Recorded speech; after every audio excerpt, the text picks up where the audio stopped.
Good morning बच्चों। तो organic chemistry में हम लोग रिएक्शन मैकेनिज्म का बात कर रहे हैं और रिएक्शन मैकेनिज्म में आज जो बात करने जा रहे हैं जिसका नाम है बॉन्ड फिशन, बॉन्ड ब्रेकिंग, या इसी को हम क्या कह दें, cleavage of bond, cleavage of bond. तो जितने भी ऑर्गेनिक रिएक्शन है, जो भी ऑर्गेनिक रिएक्शन हम देखते हैं, कराते हैं, उसमें सिर्फ दो ही काम होता है। रिएक्टेंट साइड में बॉन्ड का ब्रेकिंग होता है और प्रोडक्ट साइड में बॉन्ड का फॉर्मेशन होता है। रिएक्टेंट साइड में बॉन्ड का ब्रेकिंग होता है और प्रोडक्ट साइड में बॉन्ड का फॉर्मेशन होता है। ब्रेकिंग दो ही टाइप का होता है, यानी ये जो बॉन्ड फिशन है ये दो टाइप का फिशन होता है। एक को कह दिया गया है होमोलाइटिक और दूसरे को कहा गया है हेटेरोलाइटिक। होमोलाइटिक कह दें या इसी को कह दिया गया है होमोलाइसिस। हेटेरोलाइटिक कह दें या इसी को नाम रख दिया गया है हेटेरोलाइसिस। यानी हम लोग जहां कहीं भी ऑर्गेनिक रिएक्शन में बॉन्ड ब्रेकिंग देखते हैं, वे बॉन्ड ब्रेकिंग सिर्फ कितने टाइप का होता है, तो दो टाइप का ही बॉन्ड ब्रेकिंग होता है। तो जब बॉन्ड ब्रेकिंग दो टाइप का होता है, उसमें से एक को कहा गया है होमोलाइसिस और दूसरे का नाम रखा गया है हेटेरोलाइसिस। नाम से ही स्पष्ट है, होमो मतलब सेम और हेटेरो मतलब डिफरेंट, यानी बॉन्ड फिशन के दौरान प्रोडक्ट जो बनता है वे एक ही तरह का होता है, लेकिन इसमें जो बॉन्ड फिशन के दौरान प्रोडक्ट बनता है वे डिफरेंट तरह का होता है, इसलिए हम लोग इसको हेटेरोलाइसिस कहते हैं। या इसको हम यूं कह दें, जो इस समय जो बॉन्ड ब्रेकिंग होता है वे सिमेट्रिकल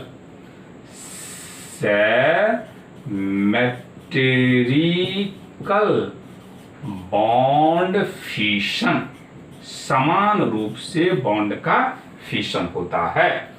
और ये जो हेटेरोलाइसिस है इसको कह देंगे अनसिमेट्रिकल बॉन्ड फिशन। ये फिशन का बाद कौन सा बॉन्ड का किया जाएगा, तो कोवैलेंट बॉन्ड के बारे में बात किया जाएगा, जो कोवैलेंट बॉन्ड का फिशन। तो एक को कह दिया गया सिमेट्रिकल बॉन्ड फिशन और दूसरे को किस नाम से जाना गया, अनसिमेट्रिकल बॉन्ड फिशन। तो अब इस दोनों बॉन्ड फिशन के बारे में हम देखें, जो सिमेट्रिकल क्या है, अनसिमेट्रिकल क्या है। हम यूं कह दें, यहां जो बॉन्ड फिशन होगा उसमें इलेक्ट्रॉन इक्वली डिस्ट्रीब्यूटेड हो जाएगा। क्या कह दें, जो during the bond fission bonded electron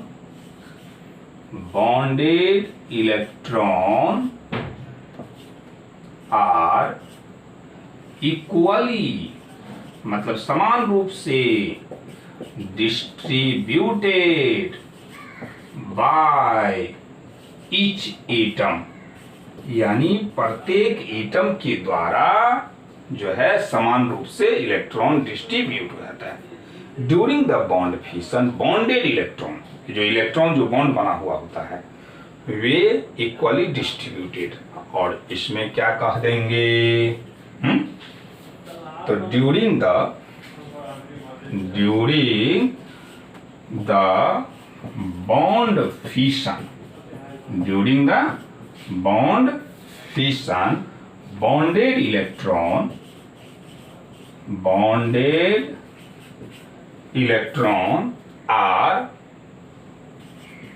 are unequally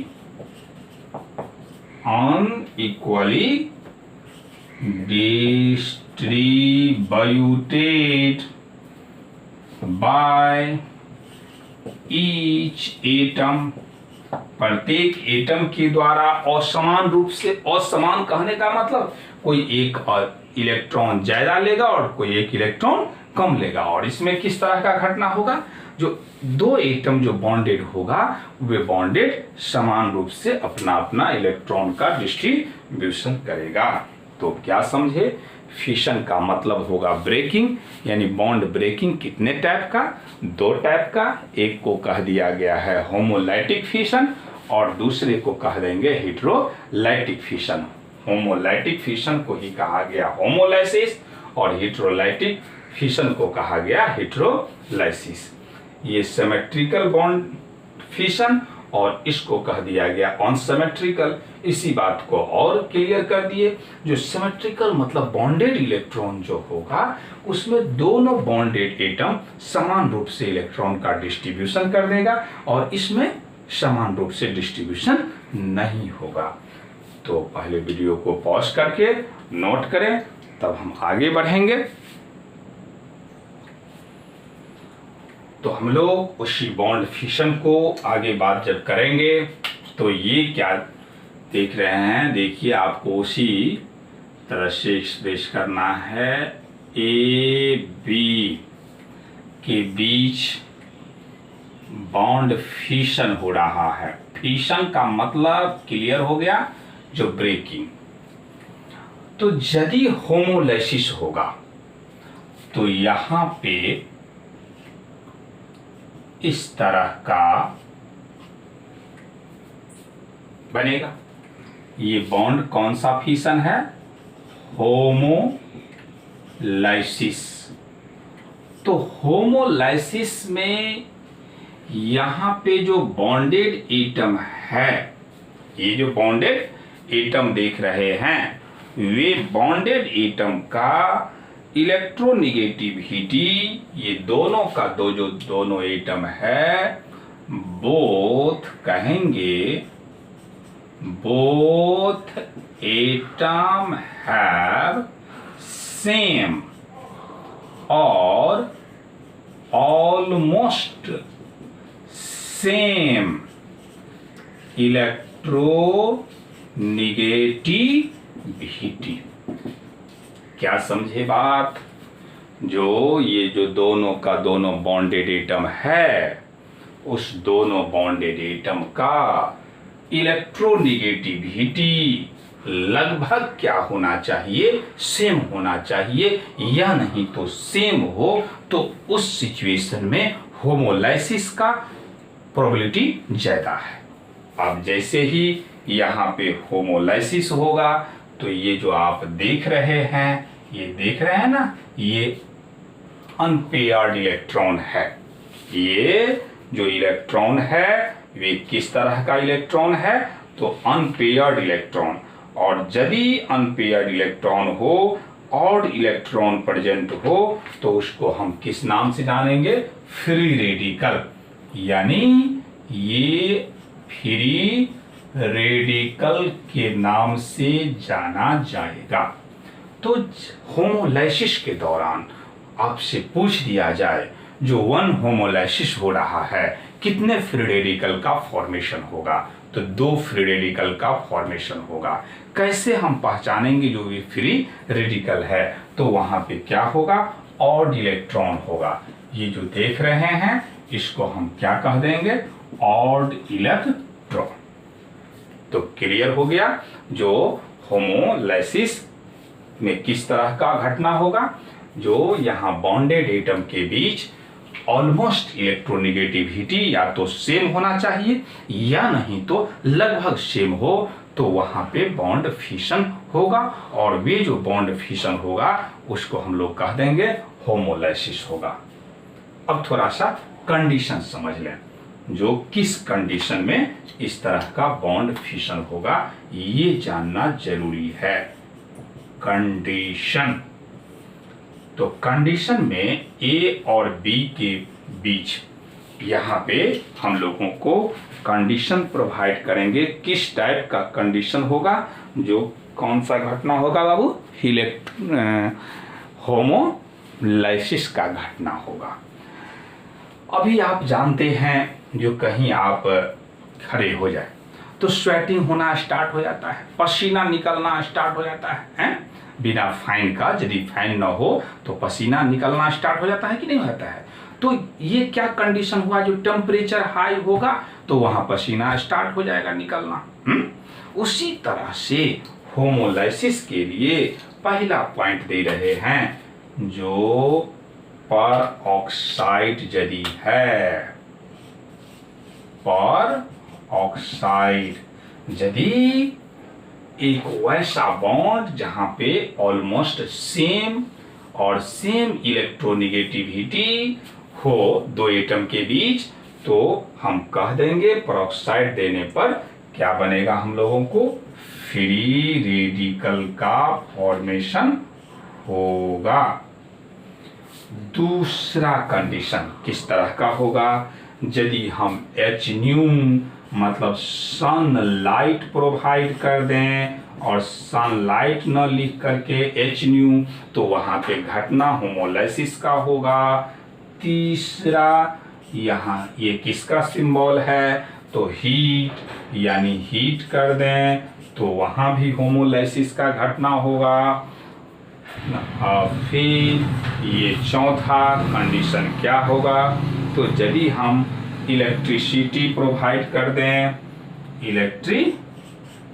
electricity provide कर दें, और पांचवा घटना क्या होगा, अगेन फ्री रेडिकल रख दें तो फ्री रेडिकल बनेगा। यानी क्या समझे, जिस तरह से हम लोग सनलाइट में चले जाएं, पसीना निकलना स्टार्ट हो जाएगा, जहां फैन पूरी तरह से बंद कर दें, पसीना निकलना स्टार्ट हो जाए, अग्नि जला दें, पसीना निकलना स्टार्ट हो जाए, वगैरह वगैरह, जो कंडीशन आप जानते हैं। उसी तरह से यदि हम लोग दो एटम कोवैलेंट बॉन्ड से बॉन्डेड है, दो एटम कोवैलेंट बॉन्ड से बॉन्डेड है, तो उस सिचुएशन में इतना कंडीशन प्रोवाइड करने के बाद ये क्या मिलेगा हमको, फ्री रेडिकल मिलेगा। यानी बॉन्ड किस टाइप का फिशन होगा, होमोलाइटिक फिशन होगा। इसी तरह से हम लोग इस साइड समझें, आप लोग भी इस साइड नोट कीजिएगा। यहाँ पे ए और बी के बीच क्या हो रहा है, बॉन्ड का फिशन हो रहा है। और यदि हम क्या कह दें, हीटरोलाइसिस, ये हीटरोलाइसिस में यहाँ पे जो ईएन का वैल्यू है, इलेक्ट्रोनिगेटिविटी का वैल्यू है, वे निश्चित रूप से डिफरेंस होना चाहिए। तो मानते हैं इलेक्ट्रोनिगेटिविटी, यानी इलेक्ट्रोनिगेटिविटी न लिख करके हम ईएन लिख रहे हैं, मानते हैं जो ईएन ए का ज्यादा और बी का कम, ईएन ए का ज्यादा और बी का कम, तो उस सिचुएशन में यदि यहाँ बॉन्ड ब्रेकिंग होता है तो ये माइनस बनेगा और ये क्या बनेगा, प्लस। और माइनस और प्लस दोनों को एक वर्ड में हम किस नाम से जानेंगे, आयन के नाम से जानेंगे। एक वर्ड में हम किस नाम से जानेंगे, आयन के नाम से जानेंगे। अब सवाल है, जो इस आयन में जिसका इलेक्ट्रोनिगेटिविटी ज्यादा हो वे माइनस बनेगा, मतलब उसको हम किस नाम से कर दें, एनायन। इसको ये एनायन के नाम से जाना जाएगा और इसको किस नाम से जानेंगे, तो केटायन। मतलब हीटरोलाइसिस के दौरान आयन तो बनेगा और आयन में एक को कहेंगे एनायन और दूसरे को कहेंगे केटायन। इफ ऐसा हो, जो यहाँ पे ए और बी के बीच क्या हो रहा है, हीटरोलाइसिस, और उसमें इस बार हम इलेक्ट्रोनेगेटिविटी मानते हैं, सपोज कर लेते हैं जो B का ज्यादा और A का कम, B का ज्यादा और A का कम। तो उस सिचुएशन में क्या होगा, तो A बन जाएगा कैटायन और B बन जाएगा एनायन। तो इस बात को ध्यान रखना होगा, इलेक्ट्रोनेगेटिविटी को ध्यान रखना होगा, और इसके लिए आप टेंशन ना लें। जहां जहां हमको इलेक्ट्रोनेगेटिविटी का जरूरत पड़ेगा हम आपको समझाते जाएंगे इलेक्ट्रोनेगेटिविटी है क्या। जैसे ही इलेक्ट्रोनेगेटिविटी कहा जाए तो अपने तरफ बॉन्ड खींचने का पावर, उसी तरह से जैसे मान लिया जाए दो लड़का में, दो बच्चा में, दो आदमी में कुश्ती हो रहा है और जिसको हम कह दें ये बलवान है, तो इसका मतलब हम समझते हैं वे ज्यादा ताकतवर है। उसी तरह से जिसका इलेक्ट्रोनेगेटिविटी ज्यादा कह दिया जाए वे हमेशा क्या बना देगा, माइनस बना देगा, और जो कम है उसको प्लस बना देगा। तो ये आयन बना। अब जिस तरह से यहाँ पे ये कंडीशन मिला उसी तरह से यानी यहाँ पे क्या होगा, तो कंडीशन में हम कह देंगे जो A और B यदि एसिड और बेस रखते हैं, या तो एसिड हो सिंपली या नहीं तो बेस, तो उस सिचुएशन में ये आयन के रूप में बनेगा, प्लस और माइनस, कोई भी बन सकता है प्लस और माइनस। तो इसमें जनरली जो है एसिड और बेस यूज किया जाता है, लेकिन ये फ्री रेडिकल के केस में, ये फ्री रेडिकल के केस में इतना कंडीशन हम लोग प्रोवाइड करेंगे। वीडियो को पॉज कीजिए और फिर इसको हम क्या करते हैं, एक्सप्रेस कर देते हैं और कंडीशन वाइज। तो homolysis bond fission required much less energy than heterolysis. जब भी बॉन्ड ब्रेकिंग का घटना होगा तो वहां पे क्या होगा, जो एनर्जी रिक्वायर्ड होगा, बॉन्ड ब्रेकिंग का घटना एनर्जी रिक्वायर्ड होगा, और उस बॉन्ड ब्रेकिंग के दौरान होमोलाइसिस में एनर्जी कम लगता है और हेटेरोलाइसिस में एनर्जी क्या होता है, ज्यादा लगता है। तो होमोलाइसिस बॉन्ड फिशन, जब हम होमोलाइसिस बॉन्ड फिशन कहेंगे तो क्या क्या पॉइंट समझना होगा। It takes place in the presence of non polar solvent. ये जो CCl4, CH2, C6H6 ये किसके अंदर आएगा, नॉन पोलर सॉल्वेंट के अंदर आएगा। या नहीं तो ये जो हेटेरोलाइसिस का घटना होगा ये गैस फेज के अंदर। It involve in the presence of UV light, high temperature, peroxide, जो कि कंडीशन में समझा दिए।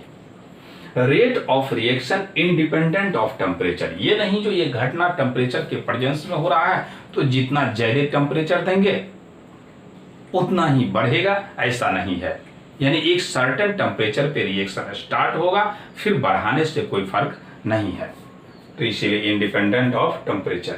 रिएक्शन में भी ऑटो कैटालाइज्ड। ऑटो कैटालाइज्ड मतलब ऐसा नहीं जो बाहरी से कोई कैटालिस्ट स्टार्ट देंगे तो ये रिएक्शन स्टार्ट होगा, यानी ये खुद प्रोडक्शन जैसे ही फ्री रेडिकल बनेगा यानी रेट ऑफ रिएक्शन बढ़ जाता है। अब रेट ऑफ रिएक्शन क्या कर रहे हैं वे आगे पता चलेगा, कुछ याद रखना है। Rate of reaction is influence by presence of free radical.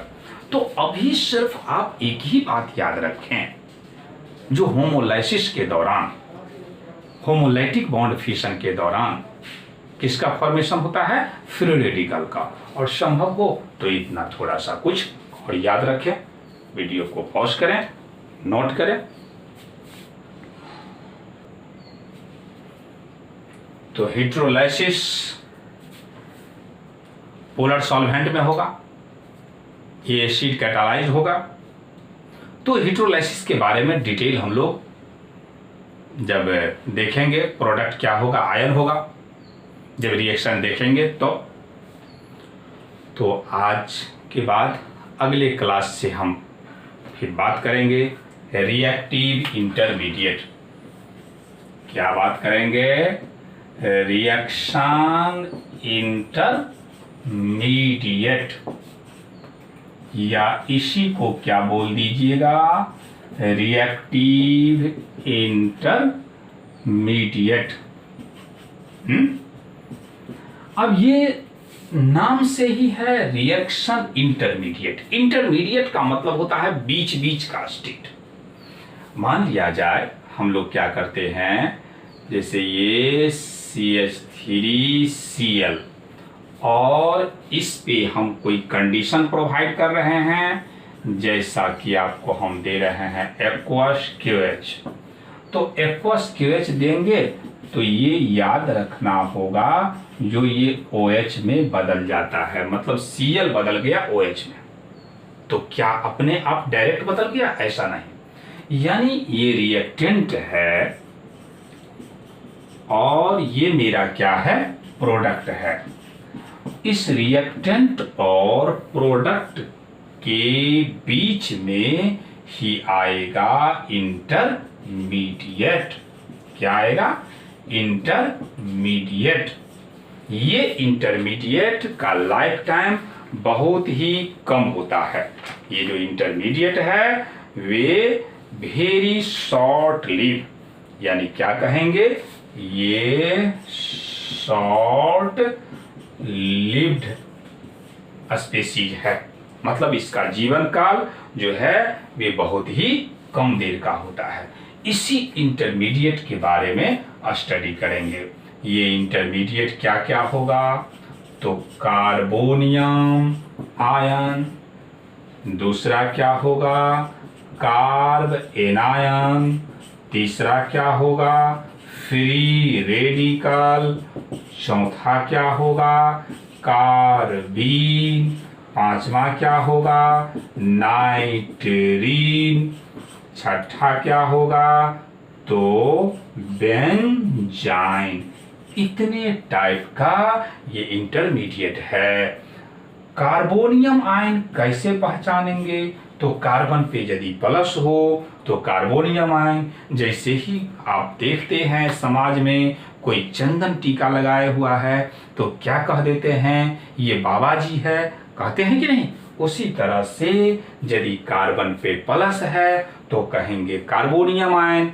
अब कैसे ये कार्बोनियम आयन बना, फिर उसका किसी दूसरे जगह स्टडी करेंगे, यानी अगले रोज से हम ये बात करेंगे जो व्हाट इज कार्बोनियम आयन। फिर कार्ब एनायन, यदि कार्बन पे माइनस हो, फ्री रेडिकल यदि कार्बन पे ऑड इलेक्ट्रॉन हो, कार्बीन यदि इस तरह से दो बॉन्ड हो और एक लोन पेयर हो, नाइट्रीन एक बॉन्ड हो और दो लोन पेयर हो, बेंजाइन यदि हम लोग ये देखिए क्या हम दिखा दिए बेंजीन, और बेंजीन में कहीं एक ट्रिपल बॉन्ड आ जाए तो वे बेंजाइन।